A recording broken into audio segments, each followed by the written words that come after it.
খুবই দুঃখের সঙ্গে আপনাদেরকে জানাচ্ছি যে ইতিমধ্যেই কিন্তু প্রয়াত হলেন গোয়ার মুখ্যমন্ত্রী মনোহর পারিকর। শোকের ছায়া কিন্তু প্রত্যেকটি রাজনৈতিক মহলেই। কঠিন যুদ্ধের পর হার মানলেন গোয়ার মুখ্যমন্ত্রী তথা দেশের প্রাক্তন প্রতিরক্ষামন্ত্রী মনোহর পারিকর। গোয়া মেডিকেল কলেজ হাসপাতালের চিকিৎসকদের সমস্ত চেষ্টা ব্যর্থ করে শেষ নিঃশ্বাস ত্যাগ করলেন তিনি।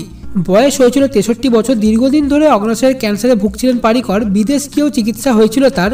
এমএস এবং মুম্বাইয়ের বিশেষ চিকিৎসক দল গোয়ার মুখ্যমন্ত্রীকে সুস্থ করে তোলার আপ্রাণ চেষ্টা চালিয়েছিলেন। তার দপ্তর থেকে টুইট করে জানানো হয়, শারীরিক পরিস্থিতির অবনতি হচ্ছে। উদ্বেগ বাড়ছিল দলের মধ্যে। হাসপাতালের সামনে ভিড় জমাচ্ছিল দলের কর্মী সমর্থকরা। তবে শেষ রক্ষা আর হলো না। রবিবার সন্ধ্যা 8টা নাগাদ প্রয়াত হলেন মনোহর পারিকর।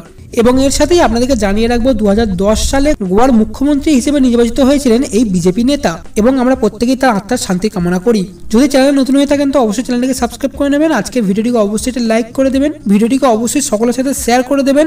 দেখা হচ্ছে পরের ভিডিওতে। এখনকার মতো এতটুকুই। Have a nice day.